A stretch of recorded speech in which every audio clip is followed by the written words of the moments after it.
Elle a gardé ses couleurs. Avec l'espoir, elle a fleuri une fleur de Paris. C'est une fleur de chez nous. Elle a fleuri de partout. Car c'est la fleur du retour des beaux jours.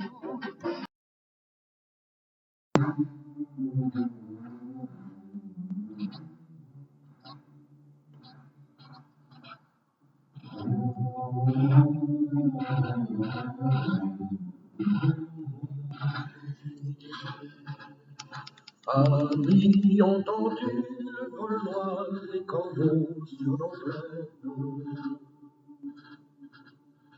Paris entendu les cris sourds du pays qu'on enchaîne. Poètes, partisans, ouvriers, paysans, c'est la larme. Ce soir, l'ennemi connaîtra le prix du sang et des larmes. Montez de la mine, descendez des collines, camarades.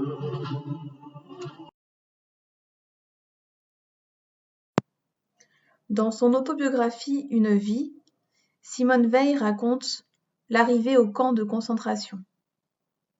Chapitre 3 L'enfer. Le convoi s'est immobilisé en pleine nuit.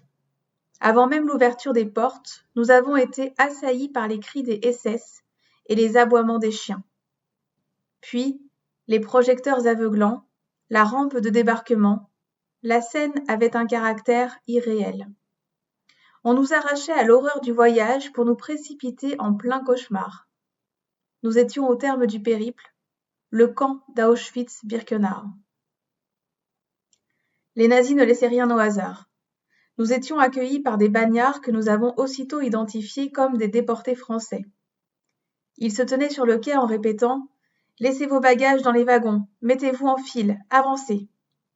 Vite, vite, il fallait faire vite. Soudain, j'ai entendu à mon oreille une voix inconnue me demander « Quel âge as-tu » À ma réponse, 16 ans et demi, a succédé une consigne.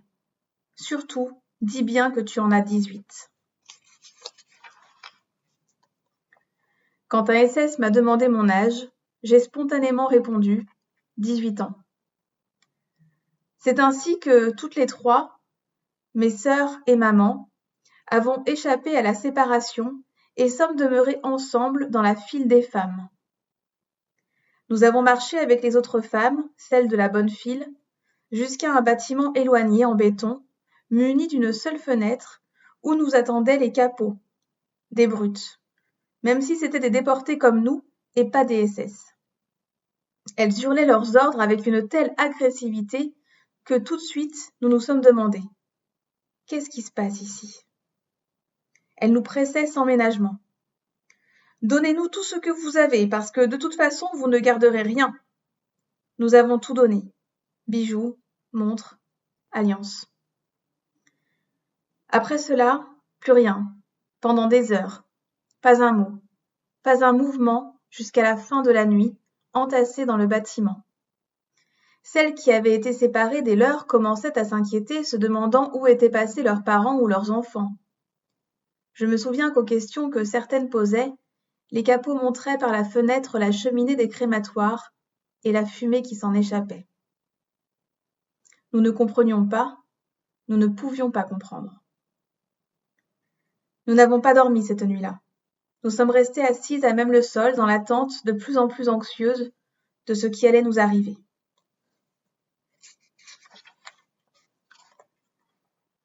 Puis, les capots nous ont fait lever et mettre en rang, par ordre alphabétique, et nous sommes passées l'une après l'autre devant des déportés qui nous ont tatoués. Aussitôt m'est venue la pensée que ce qui nous arrivait était irréversible. On est là pour ne plus sortir, il n'y a aucun espoir, nous ne sommes plus des personnes humaines, seulement du bétail. Un tatouage, c'est indélébile. À compter de cet instant, chacune d'entre nous est devenue un simple numéro, inscrit dans sa chair, un numéro qu'il fallait savoir par cœur, puisque nous avions perdu toute identité.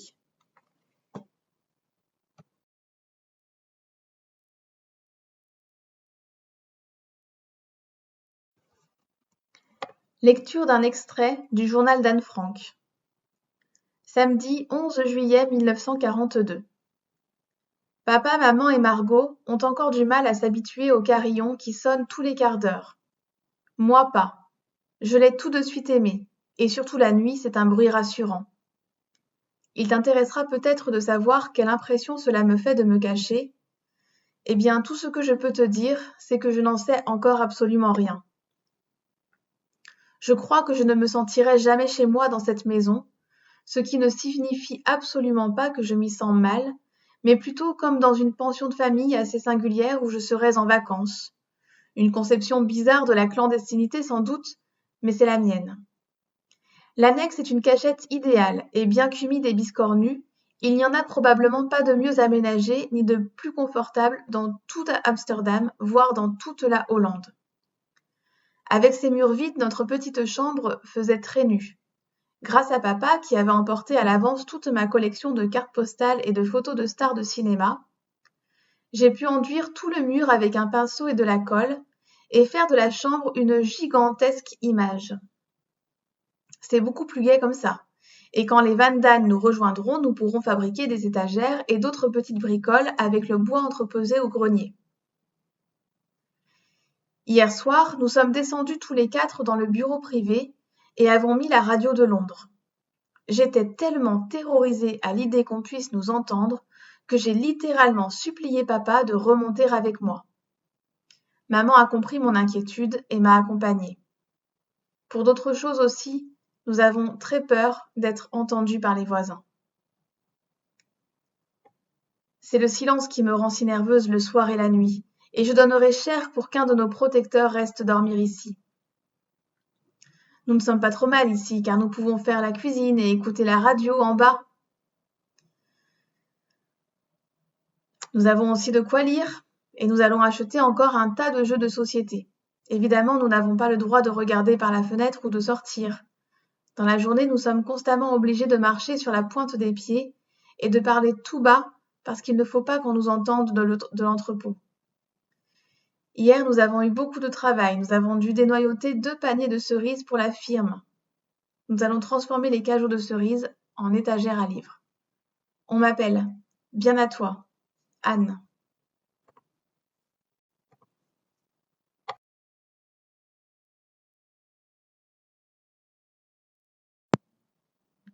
Le 10 juin 2017, Emmanuel Macron se rend à Oradour-sur-Glane afin d'honorer la mémoire de toutes les victimes de ce massacre. Robert Ebras, le dernier survivant, s'y rend également et raconte. Voici la retranscription de son récit. On était plusieurs jeunes, il faisait très chaud, donc on s'était assis dans le foin, on attendait. On nous avait dit, dans le village, il y a des armes, nous allons les rechercher, et ceux qui ne sont pas concernés seront relâchés. Donc on ne s'inquiétait pas, on parlait de choses et d'autres. Un soldat est passé, il nous a fait signe. On s'est levé. Le temps que nous arrivions à la grange, il y a eu une détonation dans le village, et c'est la fusillade. On tombe les uns sur les autres. Pourquoi je suis là? Je sais pas. C'est les autres qui m'ont sauvé la vie. Après, il y a eu le coup de grâce. Et après, on nous a couverts de tout ce qui pouvait brûler, et on a mis le feu sur nous. Quand le feu m'a atteint, j'avais pas le choix. Ou je mourais brûlé vif, ou je savais que j'allais brûler quand même.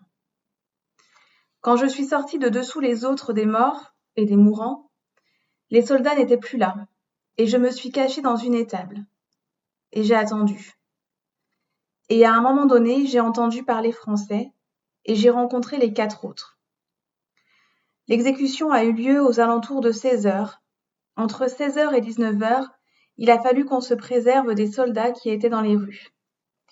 Voilà en gros comment ça s'est passé. Pourquoi je suis là? Je ne peux pas vous le dire.